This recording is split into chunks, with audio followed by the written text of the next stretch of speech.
பிடிச்சிங்க, வழக்கு போட்டீங்க, சிறையில் போடுங்க. அவனை அடித்து கொல்லும் அளவுக்கு உங்களுக்கு அதிகாரம் யார் கொடுத்தது? காவல்துறை. சாத்தான்குளம் வழக்கில் ஆயுள் தண்டனை, தூக்கு தண்டனை கொடுத்த பிறகு கூட இது தொடருதுன்னு சொன்னால் என்ன ஒரு கொடூரம்! லாக்அப் டெத் என்பது ஆட்சிகள் மாறினாலும் காட்சிகள் மாறாதுன்னு சொல்கிற மாதிரி இது லாக்அப் டெத் தொடர்ந்த வண்ணமாக இருக்கு. சிஎம் சார் வெறும் ஃபோனில் ஆறுதல் சொன்னால் போதுமா அப்படின்னு டைலாக்கெல்லாம் விட்டு சீனெல்லாம் போட்டார். அட்மிஷன் எடுக்கக்கூடாது சிறைத்துறை. சிறைத்துறை என்ன சொன்னோம்? அந்த காயத்தை மருந்துட்டு அவனை குணமாக்கிட்டு சிறைக்கு கொண்டு வாங்கன்னு சொன்னோம். இதுதான் மேனுவல், சிறையினுடைய விதி. தாவேக்க அரசு போதை வஸ்துகளை ஒழிக்கிறேன்னு சொல்லிட்டு குட்கா வாழை பிடிச்சிட்டு ஏன் போகிறாங்கன்னு தெரியல. இதேமாரி தான் 1998 சிறைக்குள்ள பாக்ஸர் வடிவில் என்ற ஒரு நபரை எங்கள் கண்ணுக்கு முன்னாடி அடித்து கொண்டாங்க. அஜித்குமாருக்கு ஓடுனீங்க சார், இப்போ எங்கே சார் போச்சு உங்களுக்கு?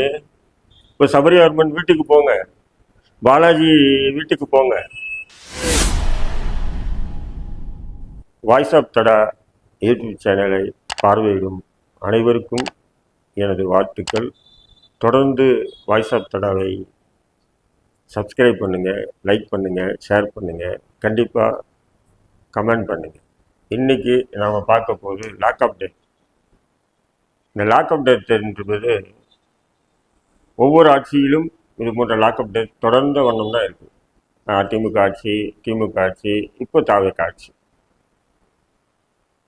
ஏன் இந்த லாக்அப் டெத்து அப்படின்றத பற்றி தான் நாம் இன்னைக்கு பார்க்கக்கூடிய முக்கியமான விஷயம். ஒரு குற்றவாளிக்கிட்டேருந்து குற்றத்தை வர வைக்கிறதுக்காக காவல்துறை அவர்களை அடிப்பாங்க. இது பார்த்தீங்கன்னு சொன்னால் மற்ற விஷயங்களுக்காக இருக்கலாம். இன்னைக்கு லாக்அப் டெத் பார்த்தீங்கன்னா 2 முக்கியமான லாக்அப் டெத்தாகவே இன்னைக்கு செய்திகளில், ஊடகங்களில் தலைப்பு செய்தியாக இருக்குது. அதில் முக்கியமாக கன்னியாகுமரி மாவட்டத்தை சேர்ந்த சபரிவர்மன் என்ற நபர் கன்னியாகுமரி சப்ஜெயிலில் இருக்கும்போது அவர் மரணம் அடைஞ்சிருக்கிறார். அவருடைய மனைவி என்ன சொல்கிறாங்கன்னா, இது முழுக்க முழுக்க லாக்அப் டெத்துன்னாங்க. அது பிரேத பரிசோதனைக்கு அனுப்பும்போது சுமார் 30க்கும் மேற்பட்ட இடங்களில் கடுமையான காயங்கள் இருக்குது அப்படின்னு சொல்லி மருத்துவ அறிக்கையே சொல்லுகின்றது. அதேமாதிரி பார்த்தீங்கன்னா சென்னை புழல் சிறையில் ஒருத்தர் இன்னைக்கு மரணம் அடைஞ்சிருக்கார். அவர் பேரும் பாலாஜி. அவரும் கைது செய்யப்பட்டு சிறையில் இருக்கும்போது அவர் மரணம் அடைஞ்சிருக்கார். ஆனால் சிறைத்துறை சார்பாக சொல்லக்கூடிய விஷயங்கள் என்னன்னு சொன்னால் அவர் மாரடைப்பால் மரணம் அடைஞ்சார் அப்படின்றது தான் சொல்கிறாங்க. அவங்களுடைய குடும்பத்தார் என்ன சொல்கிறாங்க, இல்லை இது முழுக்க முழுக்க லாக்அப் டெத்துன்னு.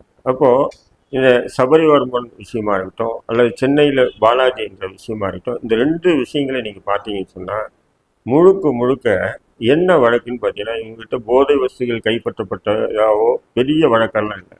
குட்கா வழக்கு.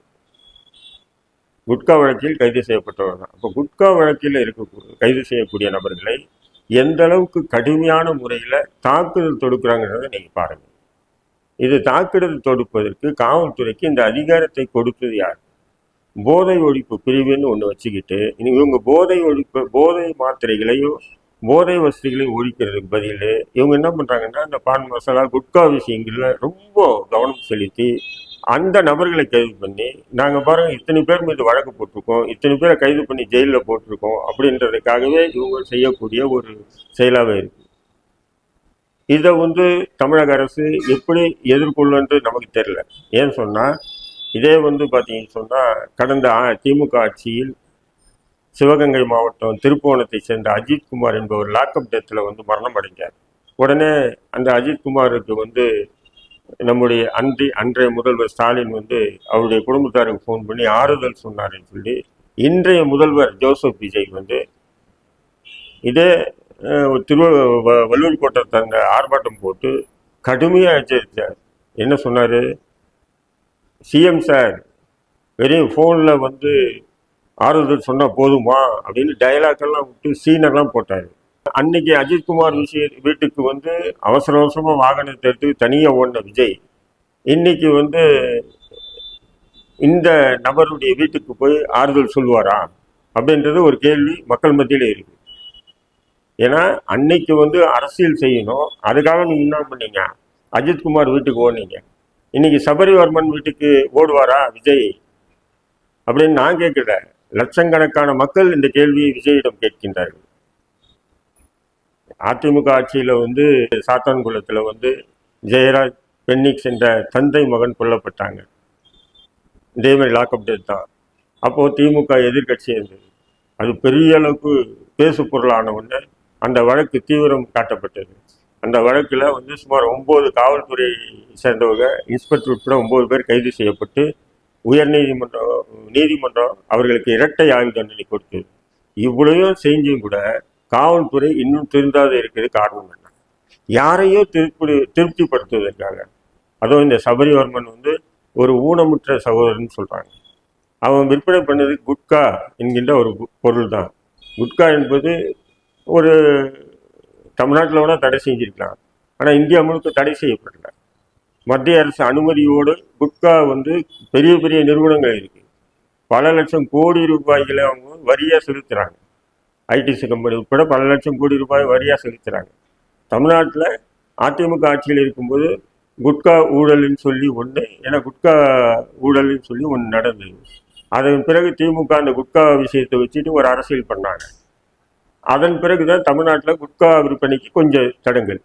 இப்போ தாவேக அரசு வந்து போதை வஸ்துகளை ஒழிக்கிறேன்னு சொல்லிட்டு குட்கா வாழை பிடிச்சிட்டு ஏன் போறாங்கன்னு தெரியல. குட்காவும் போதை வஸ்தும் ஒன்னா, அதாவது பவுடர், கஞ்சா, மாத்திரைகள், இது எல்லாம் ஒன்னா. அப்படி ஒன்றுன்னு சொன்னா அப்போ கடையில் விற்கக்கூடிய டாஸ்மார்க் மட்டும்தான் போதையே இல்லையா? முழுக்க முழுக்க போதையா இருக்காது. எந்த ஒரு கொலை செஞ்சாலும் கற்பழிப்பு செஞ்சாலும் அது போன்ற டாஸ்மாக் கடையில் வாங்கி குடிச்சுட்டு தானே பண்ணுறான். அப்போ அதை அரசுகள் தடை செய்யுமா? சரி, நீங்கள் அவனை கைது பண்ணி அவனை பிடிச்சிங்க, வழக்கு போட்டீங்க, சிறையில் போடுங்க. அவனை அடித்து கொல்லும் அளவுக்கு உங்களுக்கு அதிகாரம் யார் கொடுத்தது? காவல்துறை. ஒருத்தரை வந்து விசாரணை பண்ணி அவனை ஜுடிஷியரி கஸ்டடி சிறைக்கு அனுப்புனாங்கன்னா சிறையில் வந்து அந்த கொடுக்குற வாரண்ட்டை வாங்கி வச்சுக்கிட்டு அவனை உடலை செக் பண்ணுவாங்க. எங்கன்னா காயம் இருக்கா? இல்லைன்னு சொன்னால் அந்த நபர்கிட்ட, அந்த குற்றம் சாட்டப்பட்டு சிறைக்கு கொண்டு வந்த நபர்கிட்ட, குற்றவாளிகிட்டே கேட்பாங்க, உள்காயம் ஏதாவது இருக்கான்னு கேட்பாங்க சிறைத்துறை. ஆமான்னு சொன்னாங்கன்னா உடனே அந்த உள்காயமோ வெளிகாயமோ எல்லாத்தையும் போய் மருத்துவமனையில் சிகிச்சை பெற்று அதன் பிறகுதான் அவர் எங்கே வரணும், சிறைக்கு வரணுன்ற ஒரு விதி இருக்கு. ஆனால் இப்போ என்ன ஆகுதுன்னு சொன்னால் காவல்துறை ஒரு அக்யூஸை கூப்பிட்டு போனாங்கன்னா அவனுக்கு காயம் இல்லை, அவனை கையை உடைச்சி ரத்தமாக ஓடினா கூட சரி, சிறைத்துறை கண்டுக்கிறதே இல்லை. அவனை அட்மிஷன் எடுத்துட்டாங்க. அட்மிஷன் எடுக்கக்கூடாது சிறைத்துறை. சிறைத்துறை என்ன சொல்லணும்? அந்த காயத்தை மருந்துட்டு அவனை குணமாக்கிட்டு சிறைக்கு கொண்டு வாங்கன்னு சொல்லணும். இதுதான் மேனுவல், சிறையினுடைய விதி. ஆனால் இன்னைக்கு என்ன பண்ணுறாங்கன்னா காவல்துறையும் சிறைத்துறையும் சேர்ந்துட்டு எந்த கொடுமையான காயங்களுக்கு உள்ளானாலும் உடனே அட்மிஷன் எடுத்துக்கிறாங்க. இப்போ அட்மிஷன் எடுத்தனுடைய விளைவு தான் இன்னைக்கு அந்த நபரை வந்து கொல்லப்பட்டிருக்காரு. அதே மாதிரி பாலாஜி என்ற நபரும் கொல்லப்பட்டிருக்காரு. இப்போ இவங்க இறந்தது பார்த்தீங்கன்னு சொன்னால் சிறையில் போய் இறந்துருக்காங்க. சிறையில் இறந்ததுனால என்ன ஆகுதுன்னா மாரடைப்பால் இறந்தாங்க. மாரடைப்பால் எப்படி இறந்துட முடியும்? இதே மாதிரி தான் 1998 சிறைக்குள்ள வந்து பாக்ஸர் வடிவில் என்ற ஒரு நபரை எங்கள் கண்ணுக்கு முன்னாடி அடித்து கொண்டாங்க.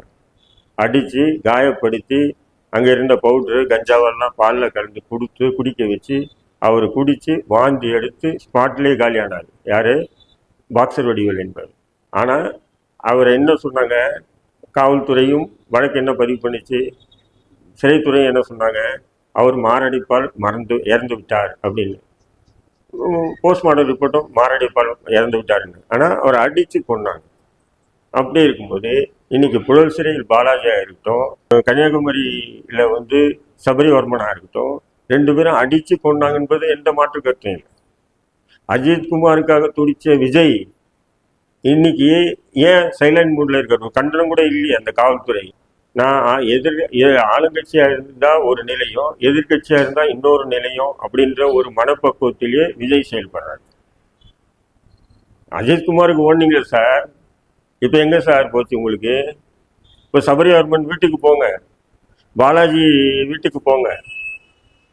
உங்கள் துறை அமைச்சர், உங்கள் துறை அதிகாரிகள் செய்ய தவறுக்கு நீங்கள் போய் கையேந்தி மன்னிப்பு கேளுங்க அந்த மக்கள்கிட்ட. நீங்கள் மாற்றத்தை கொண்டு வரும் தானே சொன்னீங்க. இதுவோ மாற்றம்? திமுக ஆட்சியில் லாக்அப் டெத் ஒன்றுன்னா உங்கள் ஆட்சியில் 4-5 இப்போ ஆரம்பமே இப்படி இருக்கா? இன்னும் என்னென்ன நடக்க போகுது தெரியல. அப்போ காவல்துறையை நீங்க எப்படி இயக்கிட்டீங்க? காவல்துறை பொறுப்பு வகிக்கக்கூடிய முதல்வர் இதுக்கு என்ன பதில் சொல்ல போறாரு? இதை தான் நம்ம பார்க்கணும். அப்போ இது தொடர்ந்த வண்ணமாகவே இருக்கு. இந்த லாக்அப் டெத் என்பது ஆட்சிகள் மாறினாலும் காட்சிகள் மாறாதுன்னு சொல்ற மாதிரி இது லாக்அப் டெத் தொடர்ந்த வண்ணமாகவே இருக்கு.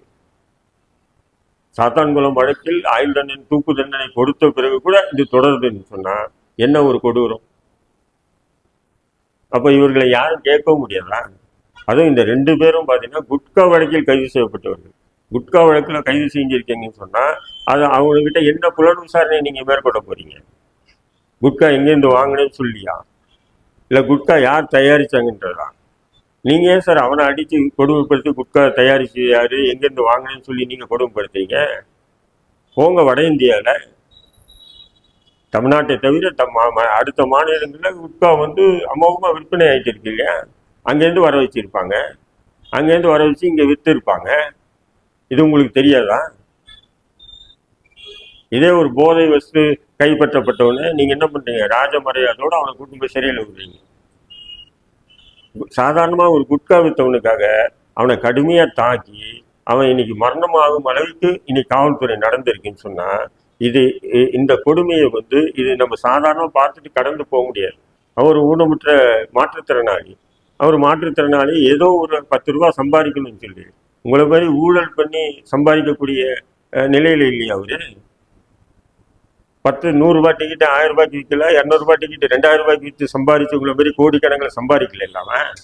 அப்படி இருக்கும்போது இந்த கொடிய செயலுக்கு காரணமான காவல்துறை மீது நடவடிக்கை எடுக்கிறது மட்டும் இல்லை, அவர்களுக்கு கடுமையான தண்டனை கொடுக்கணும். இனி வருங்காலங்களில் காவல் நிலையங்களில் குறிப்பாக காவல் நிலையங்களில் சிசிடிவி கேமரா வைக்கணும்.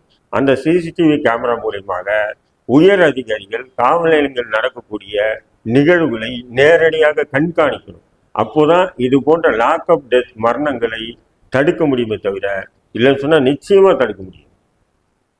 இதே மாதிரி நிச்சயமா தடுக்க முடியாது. ஆக இந்த காணொலி மூலியமா நாம் சொல்லக்கூடிய விஷயம் என்னவென்றால், தொடர்ந்து இந்த லாக்அப் டெத்துகள் நடக்குது. முதல்வர் சைலண்ட் மூட்லேயே இருக்கிறது.